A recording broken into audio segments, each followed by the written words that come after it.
呼救声不可能传到外面那么远，难道有人在搞鬼？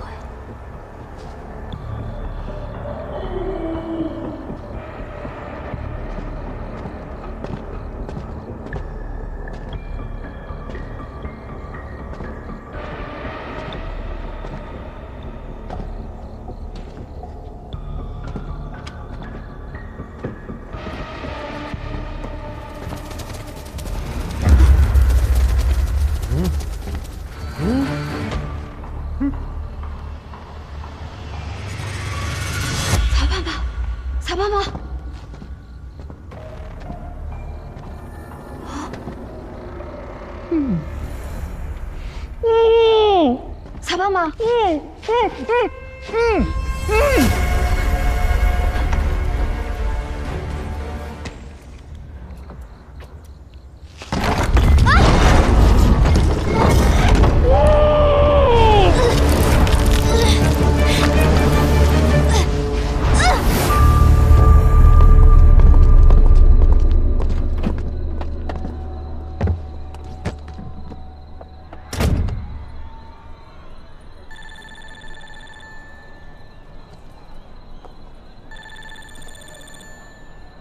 喂，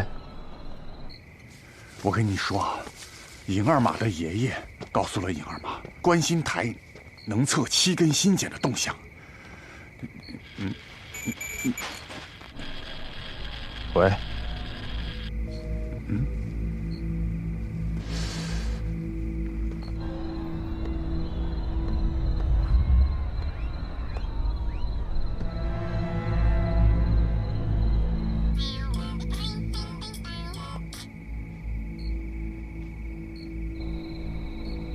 喂，你刚才讲了观星台和心茧的事情，这俩有什么关系啊？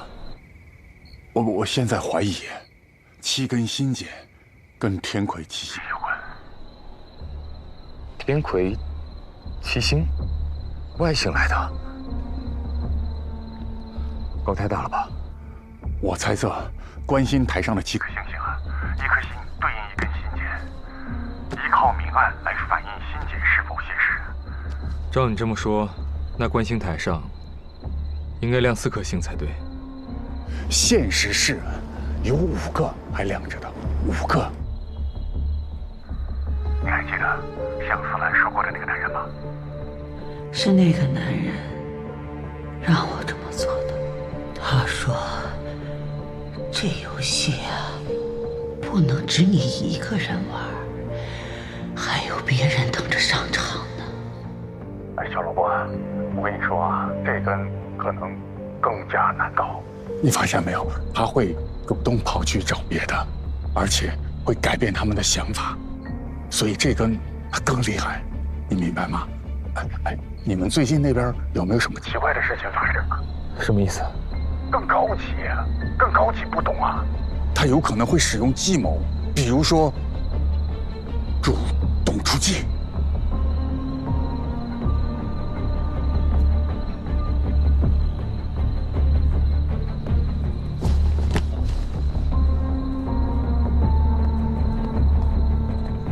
木代怎么一直不回消息？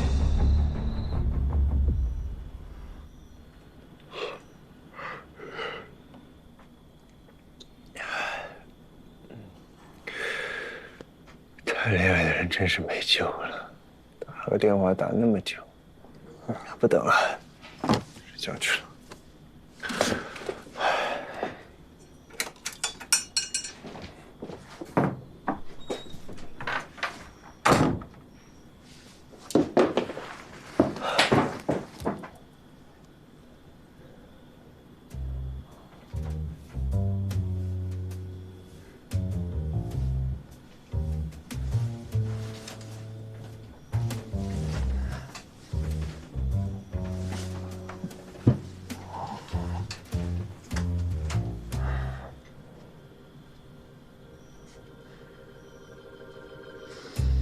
哎呀，真是不靠谱的女人！明知道我怕黑，胆儿还小，不知道回来守护我。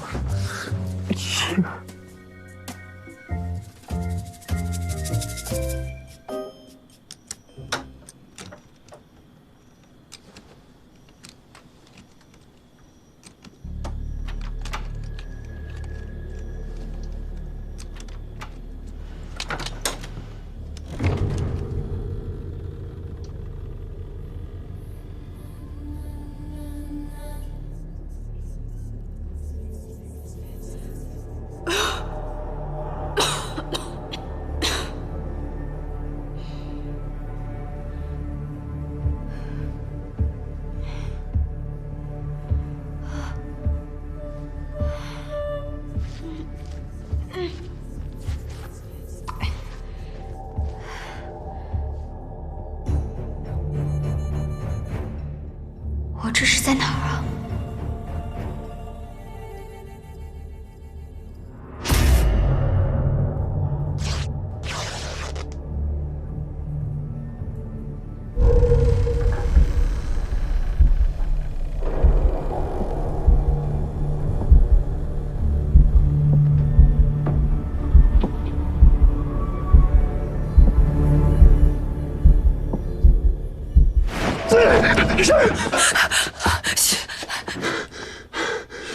别发出声音，别把他们伤害了。你是雅凤？你能救我出去吗？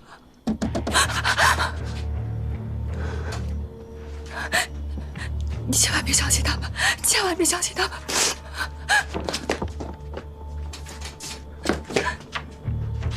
你赶快走，再不走就来不及了。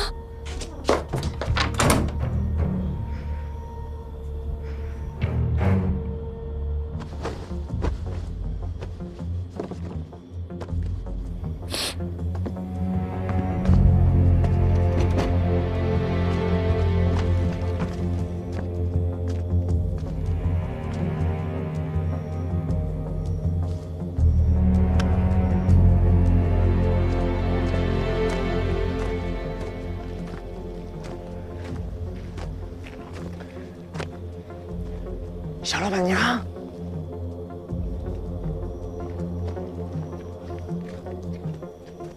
小老板娘，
运气还不错。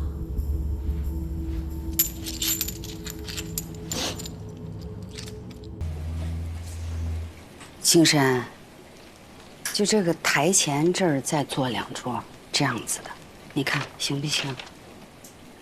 好，我知道了。啊。哎呀，你说这雨下这么大，这要是不停的话，可怎么办呀？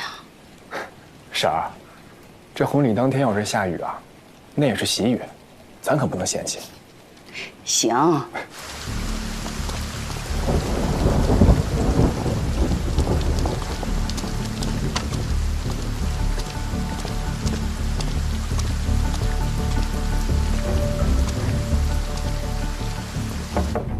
请问，曹青山在家吗？在。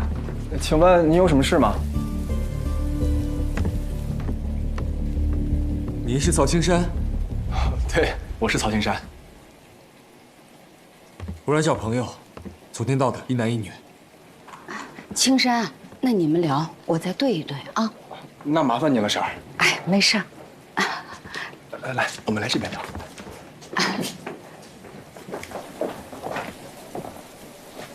是从燕市来的客人，特意来找我表哥曹延华的，对吗？是。他们一早就走了。走了？对啊，走了。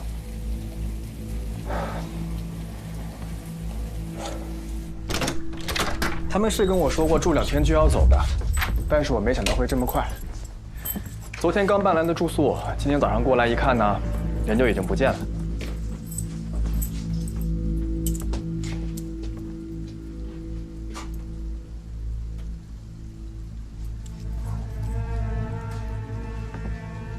你是？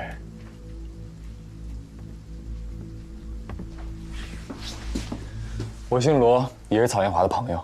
本来昨天要过来的，路上耽搁了，还以为他们在这里等我，没想到他们住的蛮宽敞的。我这里虽然有点简陋，但是环境肯定很不错的。确实不错。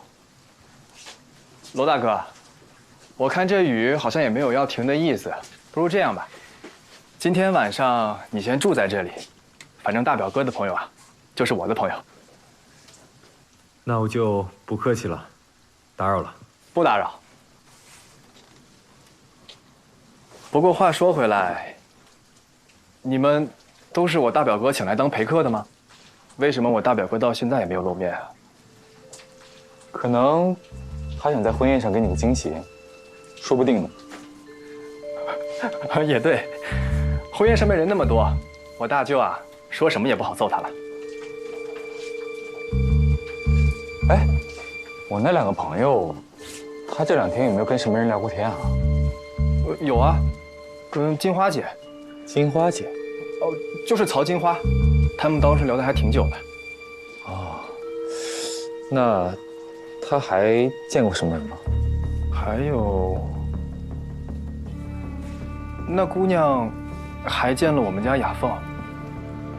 我大舅婶儿当时跟我说，好像只是递了一个红包就出来了。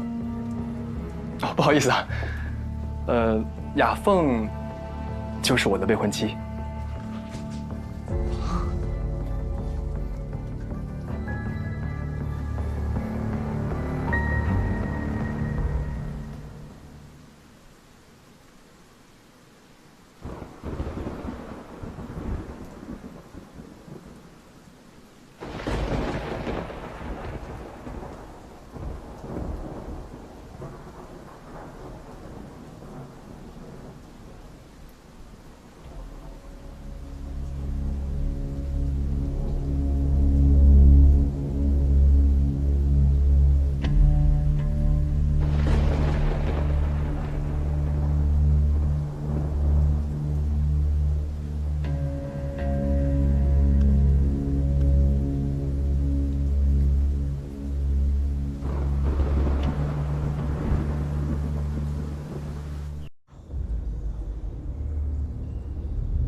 汤姆。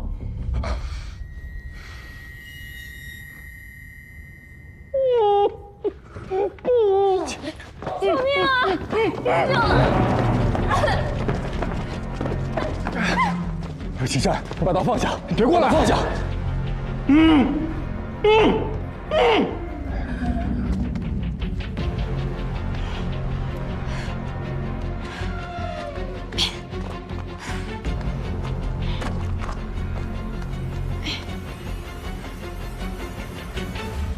找不到你朋友你就滚啊！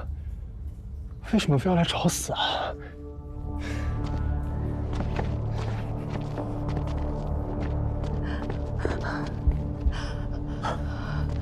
不是，我朋友在这儿，我怎么滚啊？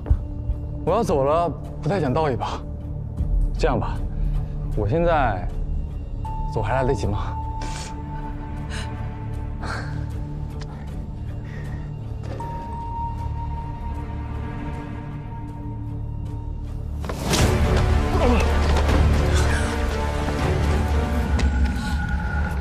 在哪？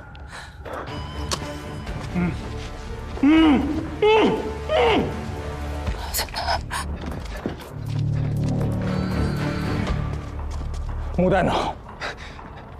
他们都死了。什么？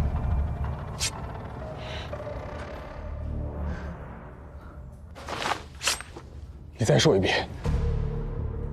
木蛋呢？我再说一遍，他们都死了。一个被我拿石头砸成肉饼，还有一个被我活埋了。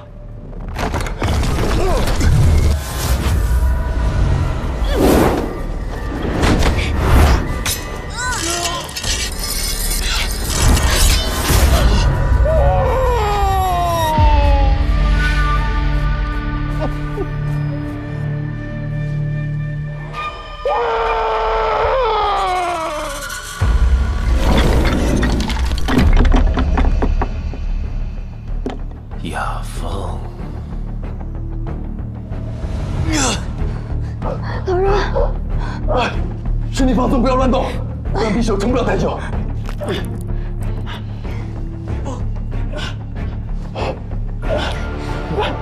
上来。木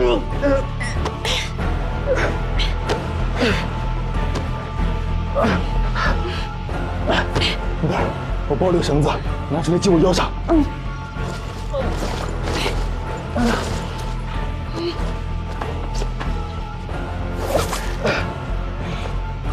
你停下。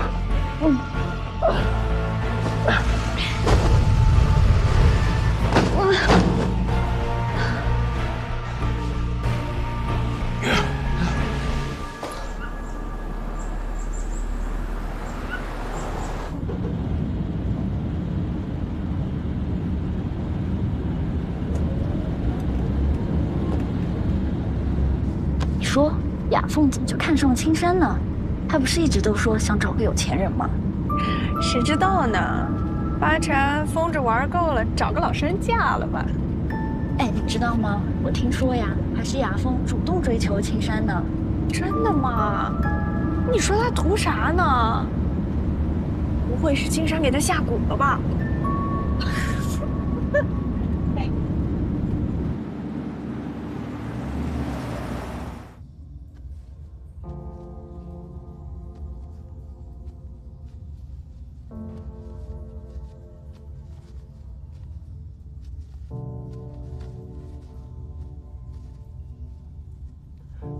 疼吗？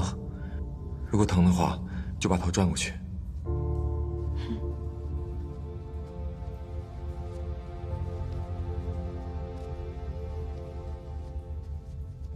怎么啦？我的手指会掉啊？不会。好了。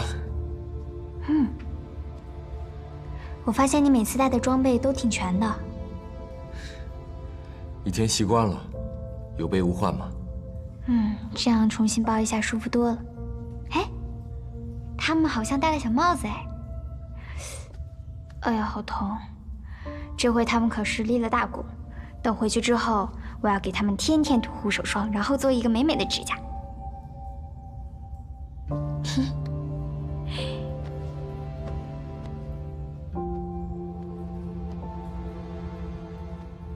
木代，谢谢你刚才救了我。如果不是你的话，我可能已经摔死了。我就说吧，我也能救你，对吧？我也可以保护你，对吧？小事，不用谢。罗小刀，你永远都不要出事最好了。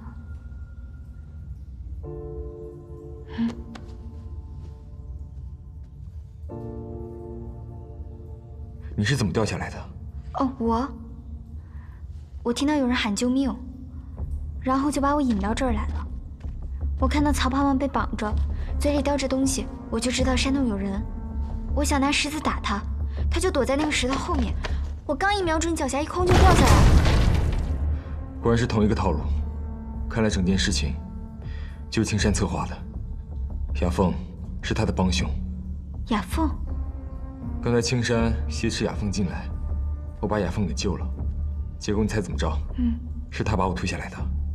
那他们会不会？曹胖胖还在上面呢，为什么青山对我们下这样的毒手啊？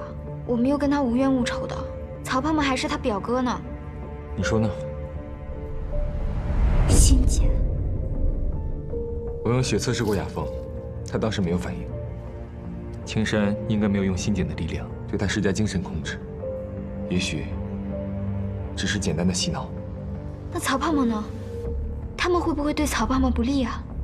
你放心，他目前应该是最安全的一个。哦，对付我们用的是翻版陷阱，完全是下死手，而对付他，截止目前也只是绑起来而已。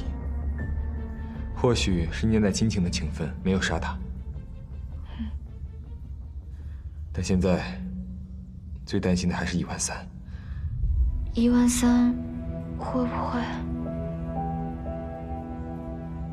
我随口说的啊，我只是觉得我们被困在这儿又出不去，没有办法救他，万一我们永远都出不去呢？别灰心，你想想，你被困在这么绝望的地方，都在积极自救，我相信他们也一定一样。别忘了，咱们还有红纱呢。谢谢，谢谢。哎，你好，请问一下曹家村，隔这儿还有多远呀？曹家村，昨天晚上下了大雨，路都塌了。你们俩顺着这条小路一直往前走，大概要走2个多小时。2个小时？对，这也太远了。早知道不来了，就是。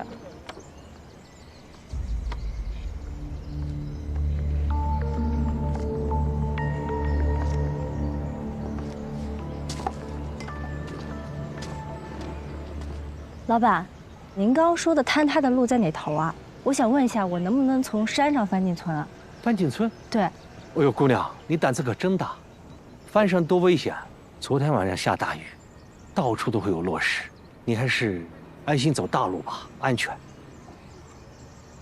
走山路会迷路吗？那倒不会，登高望远，你要迷了路，你就往最高的地方走，准能看见曹家村。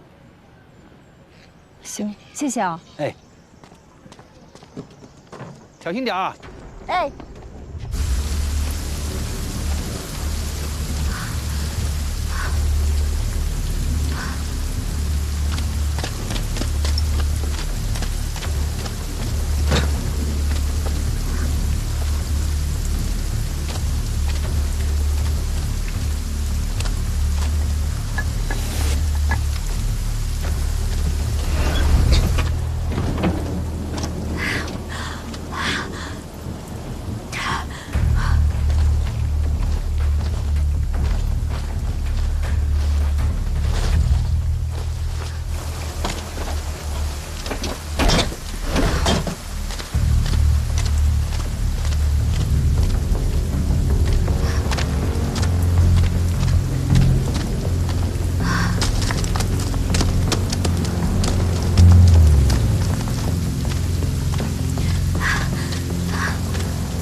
是被泥石流埋了的人。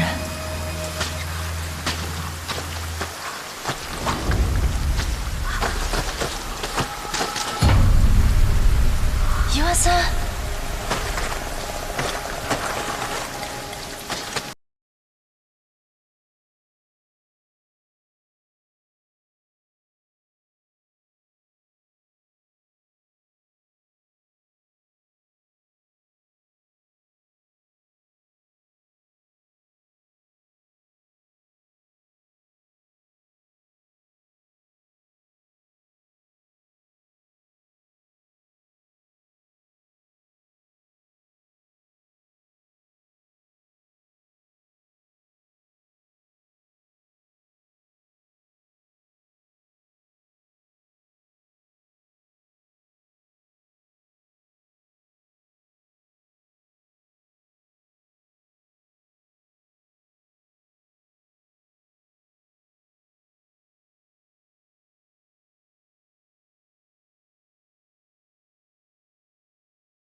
子宁，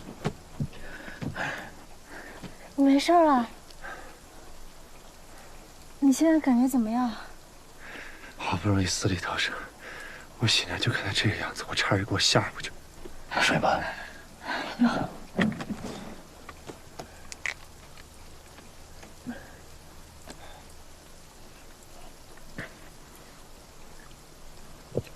慢点，慢点。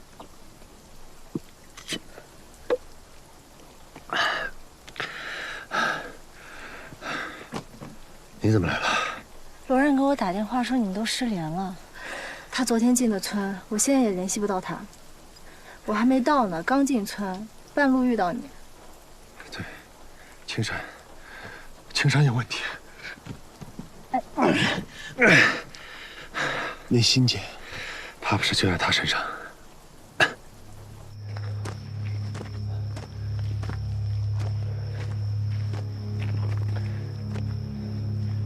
小老板娘，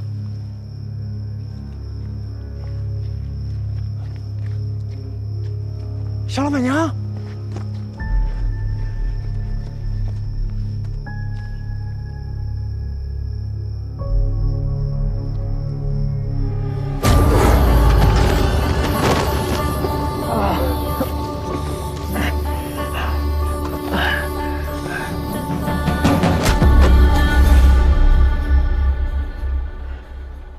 战斗力渣的。那人家可能是有心检的人，我能应聘吗？那我不得靠点智慧？你用什么智慧了？我直接就是一手釜底抽薪，偷梁换柱，暗度陈仓。算了，不编了，我装死。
后来努力爬出来过，但没力气，却又被埋进去了。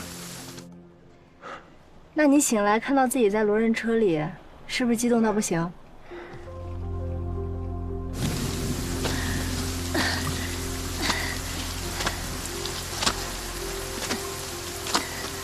？130，坚持住，你可不能死啊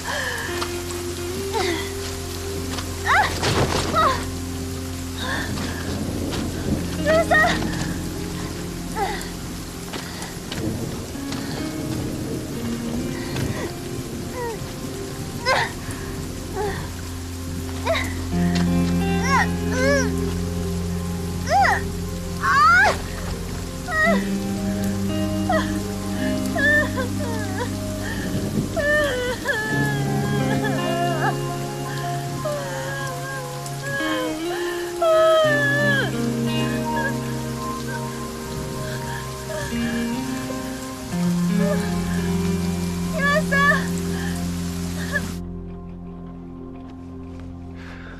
那倒没有。什么意思啊？没有？那谁一睁眼看见自己这人不人鬼不鬼的样子，会激动到不行啊？我还以为我已经往生极了，被包成木乃伊了呢。而且二坏，不是我说你，你这包扎的技术，那码头打包麻袋的都比你包的精致。哎，别打我，别打我，我哪儿疼？别打我。哎，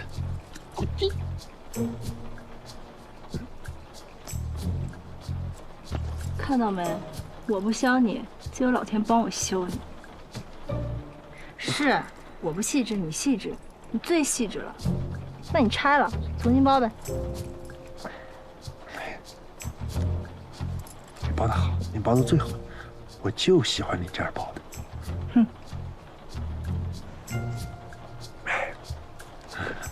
现在想起来，小老板娘没联系上罗刃那天，估计她也出事了。那咱们现在该怎么办呢？要不报警？有证据吗？曹家村的人肯定都向着青山，咱们俩说的谁信呀？现在的当务之急是要先找到罗刃。你确定那个新检真的在青山身上？虽然不能100%确定，但反正他有大问题。而且你不觉得这一次跟往常不一样吗？我们就像被设计陷害的一样。先是曹胖胖被一封信引回了曹家村，失联。接着就是我和小老板娘来找他，我们前后就买了份保险，谁都没得罪，被人往死里整啊！现在小老板娘也失联，然后就是罗刃进村找我们，也失联。还好你运气好，没有傻不拉几的进曹家村里，不然肯定被那青山那老实巴交的脸给迷惑住，到时候结果跟他们一样，失联。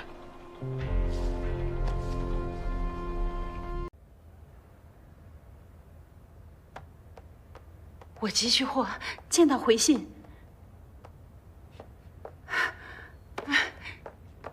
老板，你等我，我马上就回来。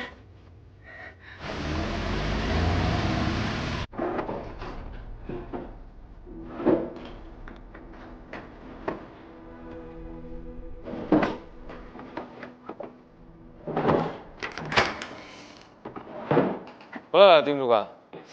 不是我说你啊，你这么大个办公室连支笔都没有吗？哎，来，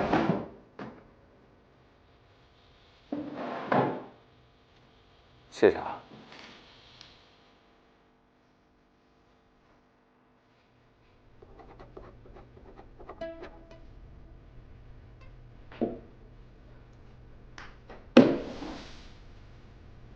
我要参加2层的员工。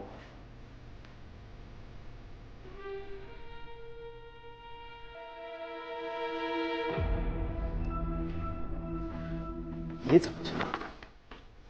你们这又不是什么秘密。再说了，我调查过了，我的等级有资格参加考试。你也应该知道，除了等级问题，你还要在11仓干满3年才有考核的资格。3年？我干了何止3年？我大学毕业之后就在无声街干活，这一干就是15。我这叫转岗再就业，我的工作经验已经相当丰富了。规矩就是规矩，这可是11仓，不是你们5家仓口。规矩是死的，人是活的。你想啊，我下到2层之后，1层就没有人给你找麻烦了，这对你对我来说都是好事。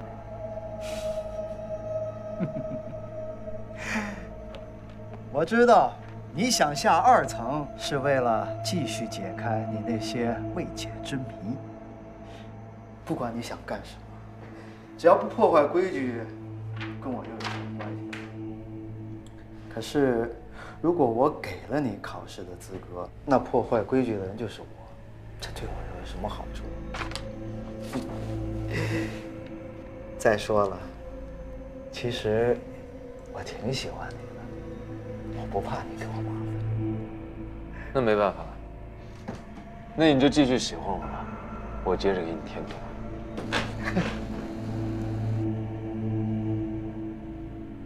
等等，我倒是有一个办法，可以让你参加2层的考核。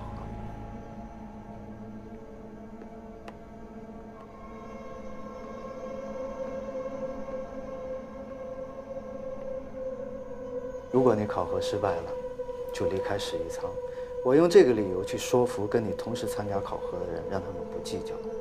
相对你破格参加考核，他们倒是更希望你离开11仓。我人缘有你说的那么差吗？我只是就事论事，你可以选择是否接受。我接受。好，我替你去说服他们。好，走了。哦，对了，刚才谁给你发的信息啊？看完之后态度转变的那么快。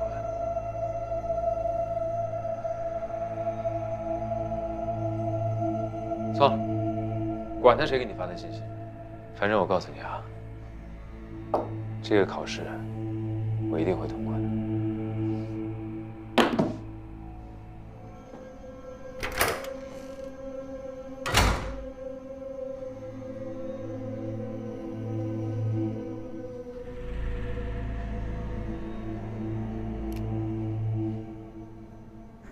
来，兄弟们，快来看看啊！今年的2层考核人员名单公布了，兄弟们，来看看。名单出来了啊！这是我2哥，看见没有？这是我2哥，还没上，周围人都上了。啊，不对呀，上面怎么有吴邪的名字？吴邪？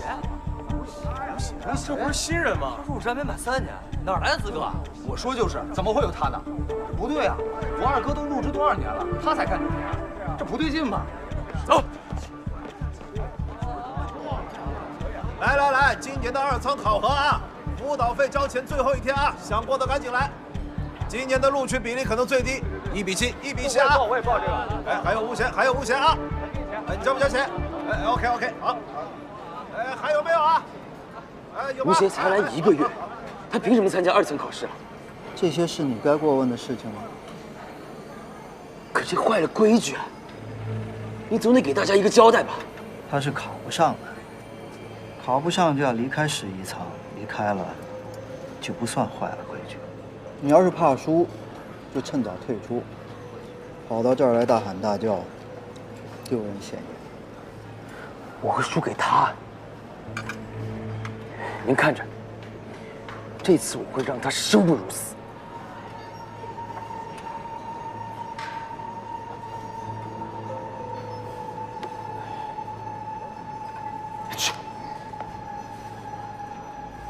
狄主管，你的意思是故意让他参加2层考试的？想用你的五指山压死一个人，首先得把他骗到你的掌心中。不过他确实破了几个谜案，他不会真的考过吧？这种事情一般是这么发展的。他呢，先会找一个他信任的人，教他怎么考试。知道了考试的流程和规则之后，他会发现这是一个不可能完成的任务。但是这种人牛就牛在会在不可能当中寻找可能性，突破极限。到最后，他会发现2层仓库的考核不难讨巧，即使他是一个天才，一天练习24个小时，还是不能通过。吴邪是不是输了考核，我并不担心。关键是这次事情之后，我不想再在11仓见到他。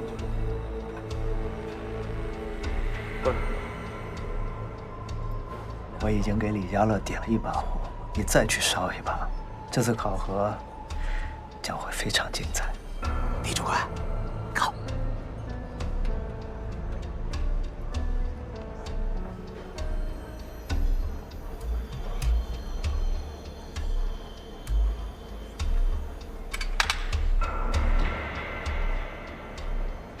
这资质你带本啥干什么？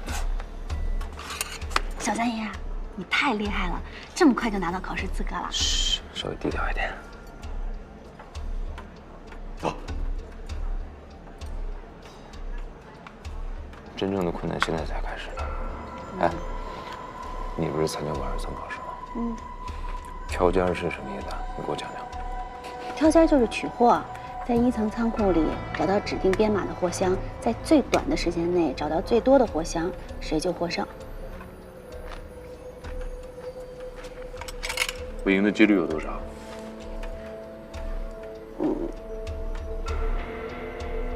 非常低。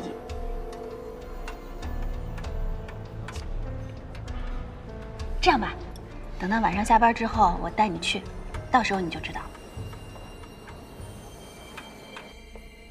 再喝点啊！干啊！放了啊！哎，今儿不做生意了啊，明儿再来。大兄弟，我想买回那个香炉，我有急用。你还敢来啊？没看出来啊，大姐，挺狠的你。你还说你介绍的什么人？他上来就侮辱我，我就想买回那个香炉，这儿有2万。就算是定金，剩下的钱我1周之内给你拿过来。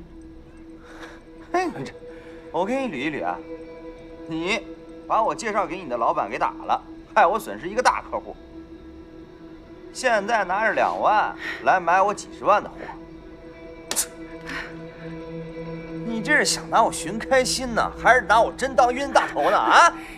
现在他就在我家坐着，要我赔钱。我要是不赔他，改天伤害我女儿怎么办？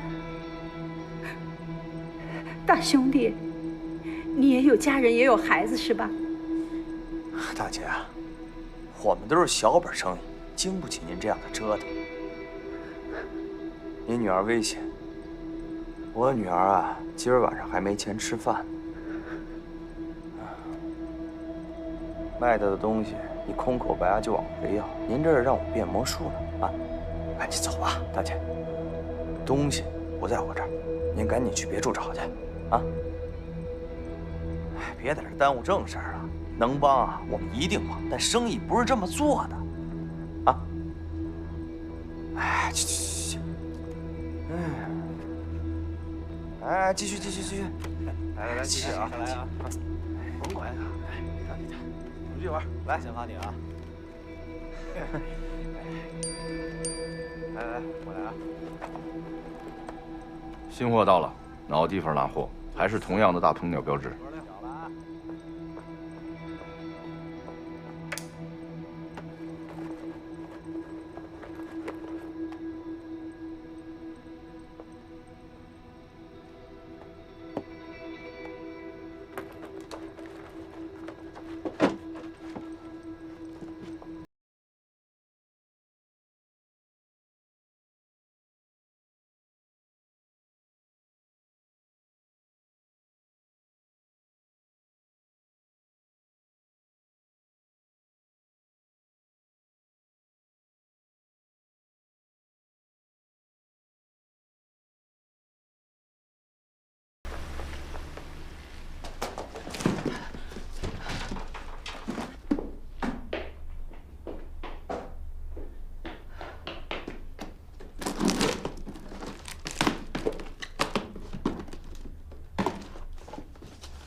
漂亮。铜鎏金珐琅琉璃音乐座钟，估摸着得是晚清的吧？啊，是个好物件儿。这种钟表都有娱乐功能。这个表盖儿可以打开，里面有个能动的小摆，靠着精巧复杂的机械系统。咦，这机械怎么不对呀？是不是坏了呀？小彪啊，这坏的东西可是不值钱。是你朋友在耍你玩，还是你在耍我玩？我可以弄好它，您给我时间啊。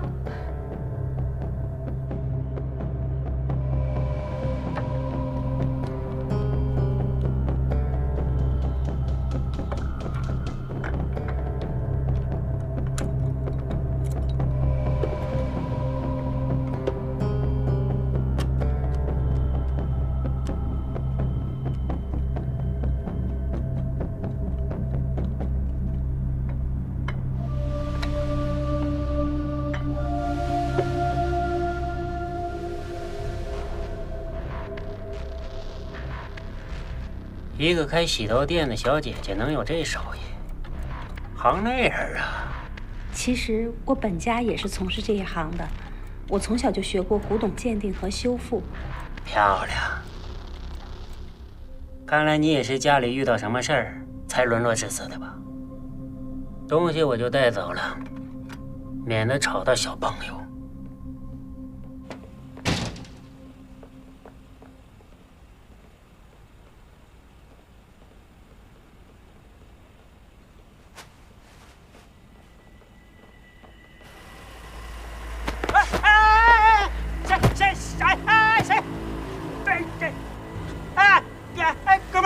有话好说，咱有话好好说。别回头啊！回头给你家废了！大哥，大哥！我问你，又来骚扰他是不是？原来是你小子！我给宋警察局信不信？服了，大哥，你听我解释，我跟他谈生意，他亲口答应的，童叟无欺，不信你问。装！干什么缺德事？你没事吗？大哥，你听我说一句，我真是冤枉的，我真冤枉的，不知道他是您的人，您听我说一句。我们之前的事已经一笔勾销了，您别拉着我。你是个好人，那我得给你赔不是啊！大哥，你想想，这事算我错了，你高抬贵手放我一马，我保证以后我绝对不会再找他，你放心。别跟我这抖机灵啊！大爷，我天天在这儿。别回头，滚！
干嘛的？麻烦通融一下。不行。我们只待1个小时。好，那快点。谢谢。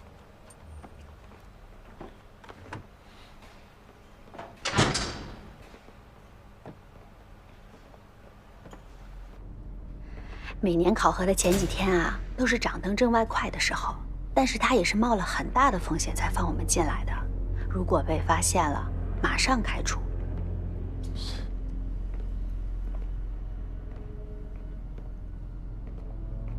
哎，不是盲跑吗？怎么还开着灯啊？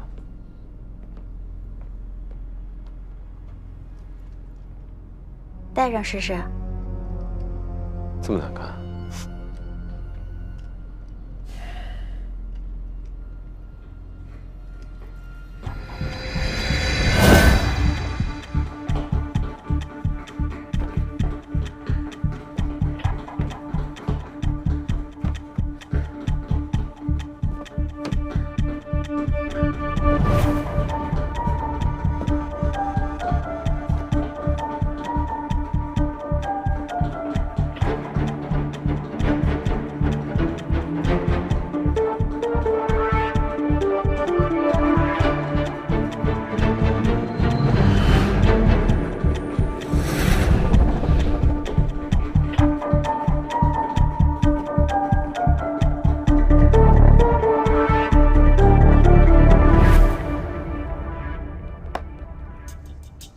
怎么样？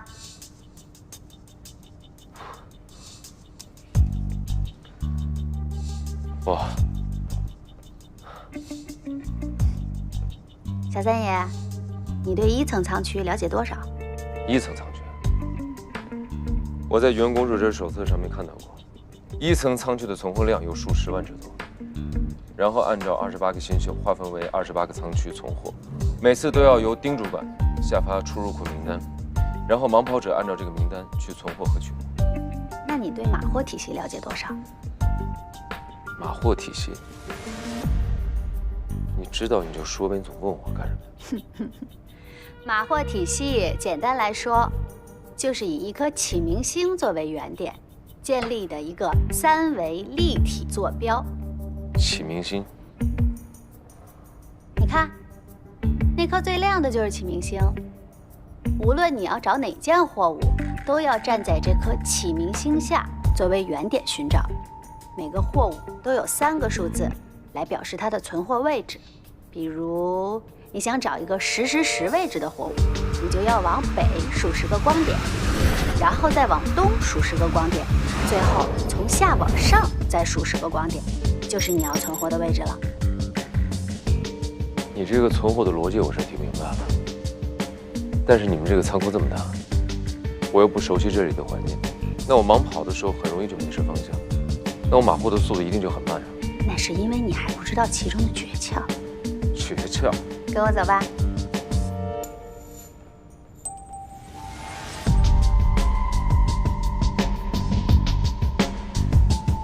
你看，这个就是启明星的发射器。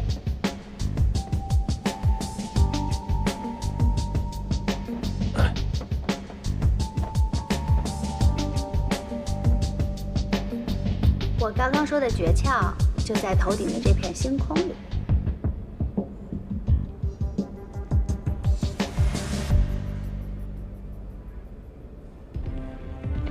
小三爷，宇宙中什么是相对不会变化的？在相对短暂的时间里，恒星在太空中的位置可以说是相对不变的。那么由恒星组成的银河，也可以说是相对不变。我给你看一下1层仓区里的银河。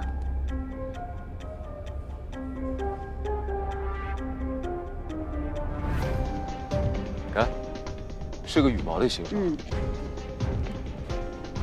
这些货箱从建仓初期到现在，从来都没有改变过，所以大家就把它们定义为11仓里面的银河带。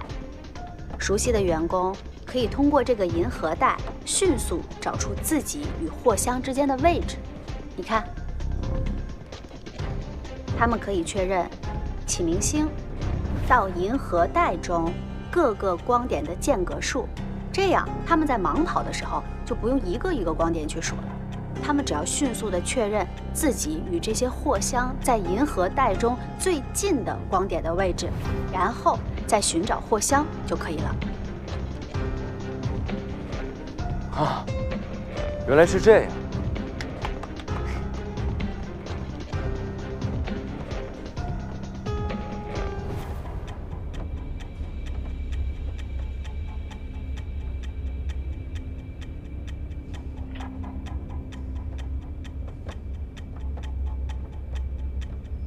难怪那些盲跑的人一直抬头看天上的镜子。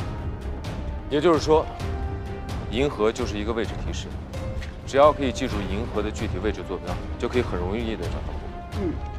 对这个环境越熟悉的员工，马货的速度就越快。有些厉害的员工啊，只要看一眼启明星就能找到货箱的位置。这就是为什么只有3年工龄以上的老员工才能参加这个考核。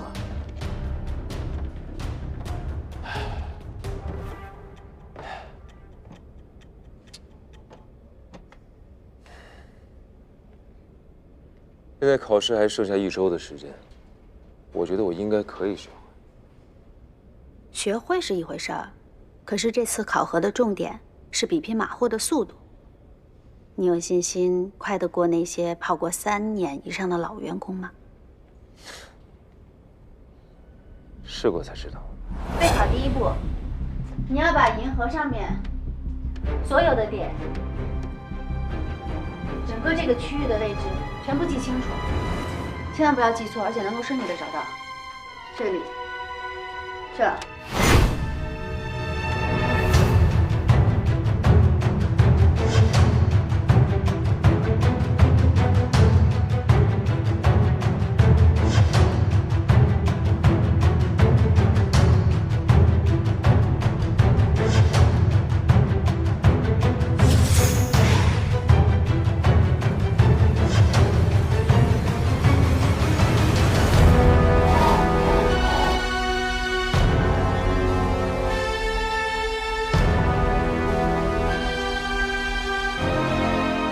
张玉茹006427433824。对了，真水饮。真水饮273728626573。对了，维火虎。维火虎。维火虎，这是什么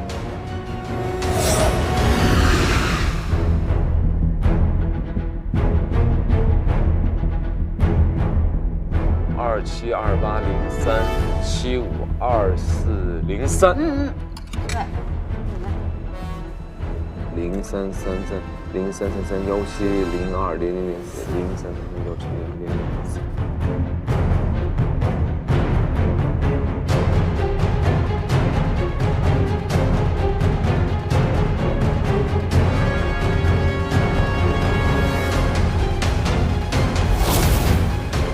张月露。张月露172728326407。对了，景木案。景木案3803000303。卯日鸡。卯鸡。对，卯日鸡。卯日鸡。吴邪的事情打算怎么办？日鸡。现在整个11仓里都在替你鸣不平。你李家乐用了多久才爬上今天这个位置？他一个刚来的毛头小子，他凭什么？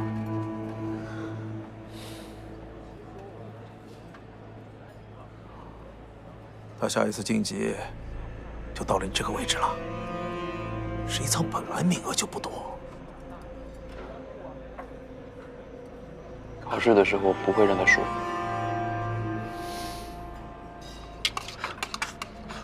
吴邪这人卑鄙得很，光明正大的做事，阻挡不了他替代你。物竞天择，不是他死，就是你亡。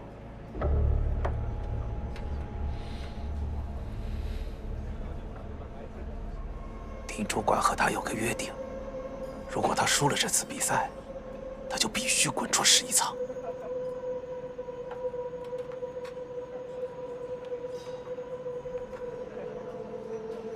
考试是在整个全黑的环境下进行的，很难区分人的位置。我找了一个人帮你。307274834。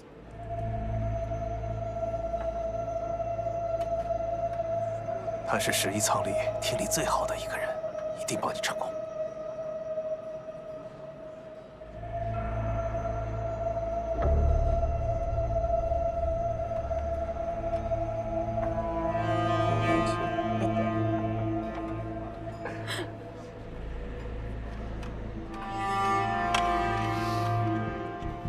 你要试着利用这些羽毛位置找到货物，而且时间越短越好。普通的盲跑、送或者找一件货，大概要15分钟。如果你想要获得考试胜利，最差要控制在7分钟找到一件货。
吴邪，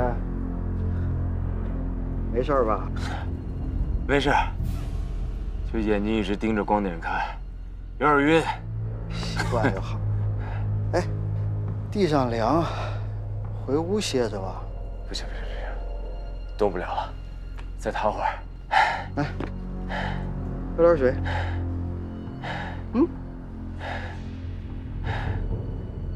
没毒。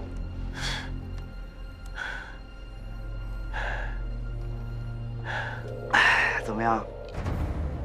练得还不错吧？不行，练得实在是不行。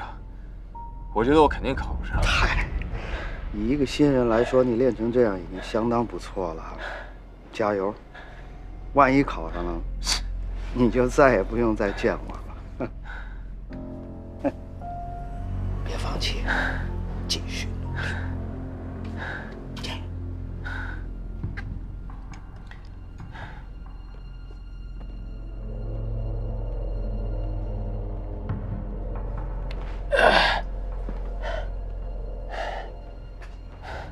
老狐狸，休息一下吧。不休息。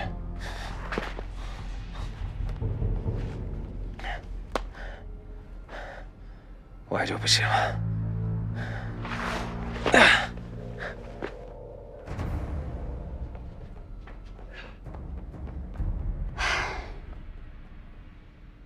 哎呀，你看你，跑了一头汗，还把外套给脱了，你不怕感冒啊？喝点水吧。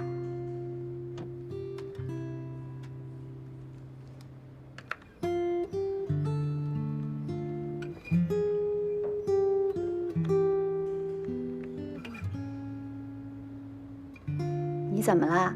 怎么看着一瓶水发呆呀？看到这个，让我想起了我一个朋友。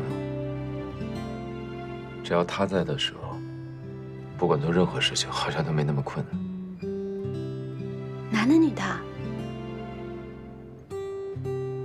男的。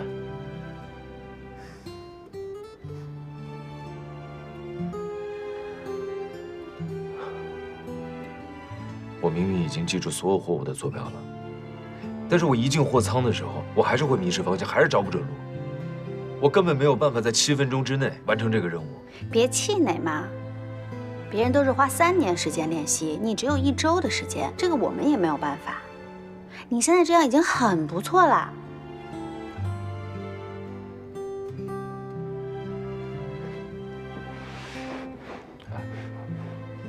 我能不能作弊？不能。我只是在那些货物上面稍微动一点手脚。不行，你碰了货箱，你是会被开除的。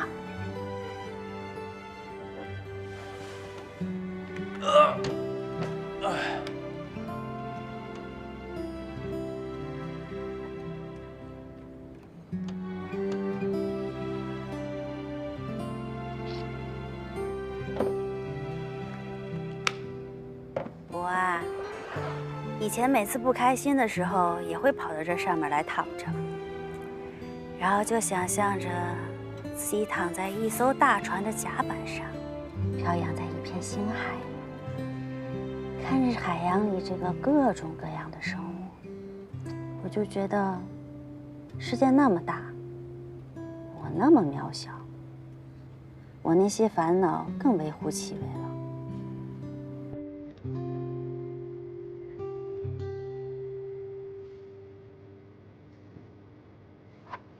你看，你看那边，你看那个汤区，像不像两条鱼在亲嘴？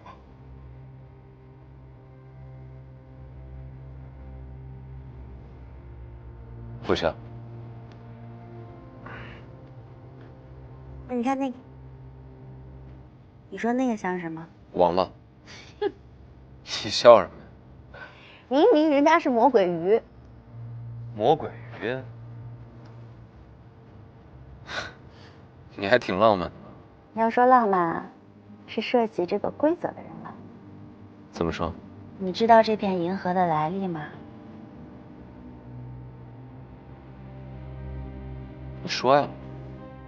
我听11舱的老人说，以前11舱修舱改建的时候，设计者故意把1层存货的方式设计成一个星系坐标，其实是为了给心上人送上一片星空。你这么说好像是有点浪漫啊。我觉得那个人好幸福啊。如果是我的话，有人送我一颗星星，我就知足了。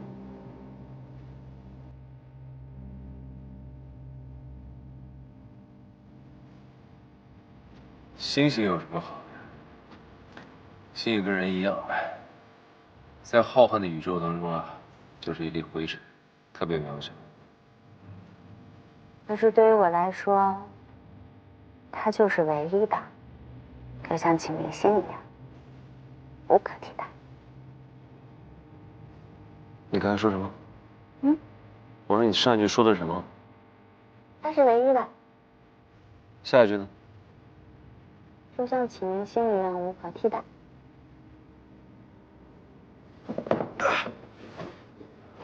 怎么了？我进去的时候能不能带工具？不能，所有人都不可以带私人物品。你们进考场的时候会经过严格的检查。还有，不能破坏货物。当然，最终一定是被查到了才会受罚。如果你有信心不让他们查到，11舱也认结果。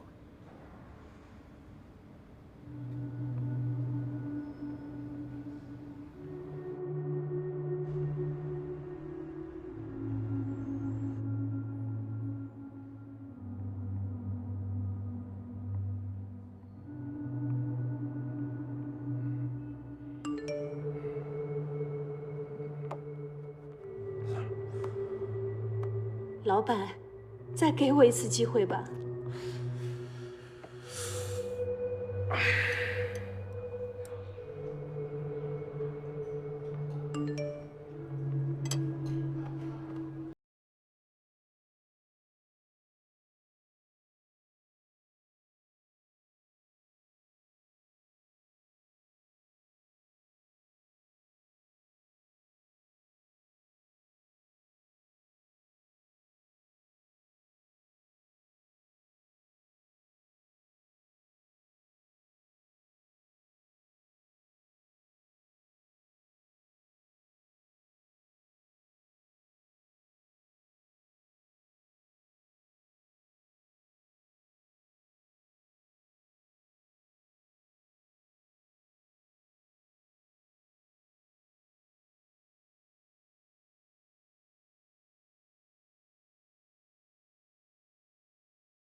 为公元2019年8月8日，己亥岁次，节暑盛夏，桃红似火，柳绿如烟。今11仓风调雨顺，万事亨通，感念先人庇佑，缅怀祖德，万事佛旺，大礼告成，福为上享。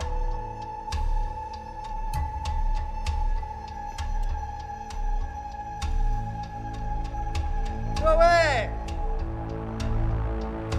欢迎你们来参加11仓2层仓库的考核。